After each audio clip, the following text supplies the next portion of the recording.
Ndabasuje nitwa Itangishaka Emmanuel. Nje kubabwira ko muri dosiye ya Manirakiza Dr Benjamin ati yaryamanaga n'amasugi afite amabere ashinze. Ibyo ni bimwe rero mu byaregewe urukiko. Hanyuma turabukubwira ko hari ubuhamya bw'umwana wavukiye mu muhanda akanawukuriramo. Ibi nabyo turaje tubikubwire mu magambo make cyane. Ngo rero niba ari bwo kigera kuri ico no ndakwinginze kandi subscribe kubera ko iyo udakanze subscribe nyine ntagejo wongera kutubona kandi natwe tuba dushaka ko tuzajya dukora ibintu ukabibona. Ngo rero nguhaye ikaze ngwino tubane. Dosiye ya Dr Manirakiza Benjamin irimo byinshi abakunda inkuru zo mu butabera bakwiriye kumenya. Ni ndende cyane ariko urebye hari abakobwa bari muri iyo dosiye akurikiranwe kubasambanya akabishyura guhera ku mafaranga 40 n'ubundi kugeza ku 100. Dr Manirakiza Benjamin yasabaga ko ashyikirizwa abangavu b'abanyeshuri bakira amasugi bitihise bakaba barasambanye inshuro imwe. Ikindi kandi basabwaga kuba bafite amabere ashinze. Abari muri dosiye bavutse mu myaka itandukanye. Hari wavutse muri 2009, wo muri 2007, wo muri 2008 n'uwo muri 2005. Amazina yabo rero muri iyi nkuru ntabwo ari buvugwe bitewe nuko amategeko nyine arengera abakorewe ibyaha cyangwa se aba victime n'ubundi atabyemera. Dr Manirakiza Benjamin ni umurezi, umwarimu muri kaminuza y'u Rwanda ishami rya CST. Kuri ubu ngubu rero ari mu myiteguro n'ubundi yo kwitaba urukiko rw'ibanze rwa Nyarugenge kugira ngo aburane kwifungwa n'ifungurwa ry'agateganyo.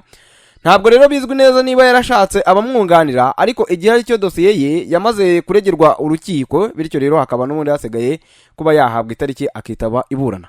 Hanyuma duteye ijisho rero bimwe mu byaha n'ubundi akurikiranwe bigeze kuri 4. Harimo icyaha cyo gucura umugambi wo gukora icyaha cyo gusambanya umwana, icyaha cyo gushakira inyungu mu mibonano mpuzabitsina y'undi, n'icyaha cyo gukoresha imibonano mpuzabitsina ku gahato.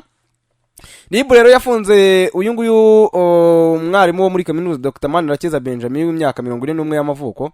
Yarakurikiranwe nyine ibirabyana rimaze kukubwira haruguru. Uyu mwarimu kandi yarafunganywe n'abandi bantu barimo Umuhoza Hamida, Ineza Fidela, Mucyo Vanessa, nabo bakurikiranwe gucura umugambi n'ubundi wo gukora icyaha ndetse no gushakira inyungu mu mibonano mpuzabitsina y'undi. Abaregwa rero bafungiye kuri Libu station ya Rwezamenyo mu gihe dosiye yoherejwe ubushinjacyaha tariki ya 16 Mutarama 2026. Ibyaha byakozwe rero byakozwe bite? Iperereza ry'ibanze ryagaragaje ko mu bihe bitandukanye uyu mwarimu yagiye yishyura amafaranga abana b'abakobwa b'abanyeshuri biga mu mashuri yisumbuye segonderi, hanyuma akabasambanya. Abo bafunganywe rero barimo Ineza Fidela wiga mu ishuri n'ubundi ry'imyuga riherereye muri Nyarugenge, Mucyo Vanessa ukora mu kabari gaherereye i Nyamirambo, ndetse n'Umuhoza Hamida ukora muri massage i Nyamirambo. Abangaba uko ari batatu rero bahuriye n'ubundi kukuba bose barasambanaga na Dr Manirakiza Benjamin, hanyuma akabasaba ko bamushakira abana bato, hanyuma akajya bishyura amafaranga bo bita ngo naya plot cyangwa se komisiyo ari hagati y'5,000 n'20,020. Bose mwe ku giti cye yagiye amuhuza n'abakobwa b'abanyeshuri baturutse mu bigo bya segonderi bitandukanye birimo n'iby'i Kigali, hanyuma akabishyura. Ibyaha bakurikiranyweho rero kuri Dr Manirakiza Benjamin akurikiranyweho gusambanya umwana, icyaha cyo giteganywa n'ingingo ya 14 y'itegeko nomero 059 rya 2023 ryo kuwa 4 z'ukwa 12 2023 rihindura itegeko nomero 38 rya 2018 ryo kuwa 30 z'ukwezi kwa 8 2018 riteganya ibyaha n'ibihano muri rusange. Igihano igifungo kiri hagati y'imyaka 20 n'imyaka 25 nicyo gihanishwa birankubwe haruguru. Hari ugushakira inyungu mu mibonano mpuzabitsina y'undi. Icyaha giteganywa n'ingingo ya 24 y'itegeko nomero 51 rya 2018 ryo kuwa 13 z'ukwezi kwa 8 2018 ryerekeye gukumira, kurwanya ndetse no guhana icuruzwa ry'abantu ndetse no gushakira inyungu mu bandi. Ahangaha rero iki ngiki gihanwa n'ubundi n'igifungo kiri hagati y'imyaka 2 n'imyaka 3 n'ihazabu y'amafaranga y'u Rwanda hagati ya 3,000,000 kugera kuri 5,000,000. Hari ugucura umugambi wo gukora icyaha giteganywa n'ingingo ya 20 y'itegeko nomero 68 rya 2018 ryo kuwa 30 z'ukwezi kwa 8 n'ubundi muri rusange 2018 riteganya ibyaha n'ibihano. Igihano rero cy'iki cyaha ni icyaha bihanishwa igihano giteganyijwe n'icyaha cyacuriwe umugambi. Hanyuma rero kuri Umuhoza Hamida, Isimbi Fidela ndetse n'Umucyo Vanessa bo barashinjwa ibyaha birimo gucura umugambi wo gukora icyaha giteganywa n'ingingo ya 20 y'itegeko nomero 68 rya 2018 riteganya ibyaha n'ibihano muri rusange. Hanyuma rero iki cyaha n'ubundi gihanishwa igihano giteganyirijwe icyaha cyacuriwe umugambi. hanyuma hari ugushakira inyungu mu mibonano mpuzabitsina y'undi. Icyaha giteganywa n'ingingo ya 24 itegeko nomero 54 rya 2018 ryo kwa 13 zo kwa 8/2018 ryerekeye gukumira, kurwanya ndetse no guhana icuruzwa ry'abantu no gushakira inyungu mu bandi. Igifungo kiri hagati y'imyaka 2 n'imyaka 3 n'ihazabu y'amafaranga y'u Rwanda hagati ya miliyoni 3 kugeza kuri miliyoni 5. Hanyuma rero muri rusange hari itegeko nomero 51 rya 2018 ryerekeye gukumira, kurwanya ndetse no guhana icuruzwa ry'abantu no gushakira inyungu mu bandi. Mu ngingo yayo ya 24 sobanura gushakira inyungu mu mibonano mpuzabitsina y'undi icyari cyo. Iravuga ngo umuntu agamije inyungu ukora kimwe mu bikorwa bikurikira abakoze icyaha cyo gushakira inyungu mu mibonano mpuzabitsina y'undi. Hari ugushishikariza ndetse no koshya, kuyobya, kureshya, guhatira undi gukora imibonano mpuzabitsina cyangwa se gukoresha ubundi buryo n'ubundi hagamijwe kuyimushoramo. Gutanga ikiguzi agamije ubwe gukora imibonano mpuzabitsina cyangwa se kugitangira undi muntu ngo ayikore. Hari ugucumbikira umuntu abizi neza ko aje gushakira inyungu mu mibonano mpuzabitsina, ibi nabyo ni icyaha. Hari ugutangaza ku buryo ubwo ari bwo bwose ko afasha ushaka gukora imibonano mpuzabitsina. Hari ugufasha guhagarikira cyangwa se kurengera abizi ushakira inyungu mu mibonano mpuzabitsina. Hari ukuyobora amazu akorerwamo ibikorwa byo gushakira inyungu mu mibonano mpuzabitsina y'undi. Hari ugushora imari muri bene ayo mazu cyangwa se gucunga umutungo azi neza ko ukomoka kuri ayo mazu. Hari ugutanga abizi ahantu ngo hakodeshwe kugira ngo hakorerwe ibikorwa byo gushakira inyungu mu mibonano mpuzabitsina y'undi. Hanga bwo amarogi nayo batubwire niba atarimo.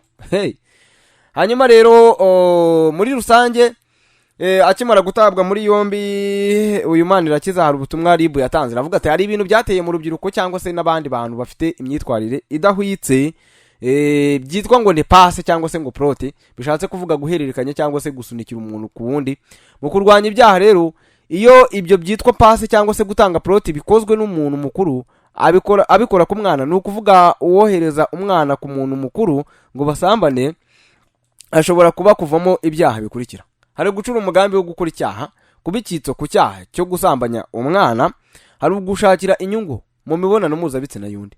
Abantu rero ngo barasabwa kubyitondera cyane kuko RIB ntizihanganira na gato abantu bazafatirwa muri ibyo bikorwa bigize icyaha. RIB rero irasaba abantu bafite iyo myitwarire n'imigenzereze kubireka, naho ubundi amategeko azakurikizwa. RIB kandi irashimira kandi abantu bakomeje kudahishira abakora ibikorwa nk'ibi bigayitse, isaba abantu gukomeza n'ubundi gutanga amakuru ntibindeba. Hanyuma mbere yuko tujya kuri iyi nkuru y'uyu mwana w'umuhungu wakuriye mu muhanda akarinda aho yari arimo gutanga ubuhamya nyine akarinda aho kuriramo, muri rusange ni ibyo ngibyo. Reka tubanze tukubwire ko muri EI Tech bagufitiye telefone nziza cyane zigezweho ushobora kuguramo, ukaba rero ushobora n'ubundi gutangira kwifatira telefone. Bakoresha rero icyo bita free delivery. Free delivery ni ukukoherereza ibintu ako kanya bikakugeraho ku buntu, nta kindi kiguzi utanze. Hamagara 0780 hamagara 0780 72 58 ubundi utangire uyibonere telefone, radio, charger, anti-block n'ibindi byose birahacururizwa. Hanyuma rero twihuta cyane n'ubundi kugira ngo tudatinda, reka tukubwire ko hari umwana utangaza ko yakuriye mu muhanda atanga ubuhamya ati nagiyemo ndi umwana none ubu ngubu dore ndakuze. Hirwa n'umwana w'imyaka 14 uvuga ko yibera mu muhanda mu gace ka Nyabugogo mu karere ka Nyarugenge. Yuganiriye n'uyu mwana rero Adarina wamufata ishusho wese akakubwira ubuzima abayemo ndetse n'imibereho yanyuzemo mu myaka 14 amaze ku isi, uhita wicwa n'agahinda. Avuga ko yavukiye mu muhanda kuko yamenye ubwenge abona arara mu bishanga cyangwa se muri ruhurura we n'abandi bana. Yemeza ko atazi nyina ndetse n'ubwo avuga ko afite imyaka 14 atabizi neza kubera ko atigeze amenya cyangwa se aca iryera nyina wamwibarutse.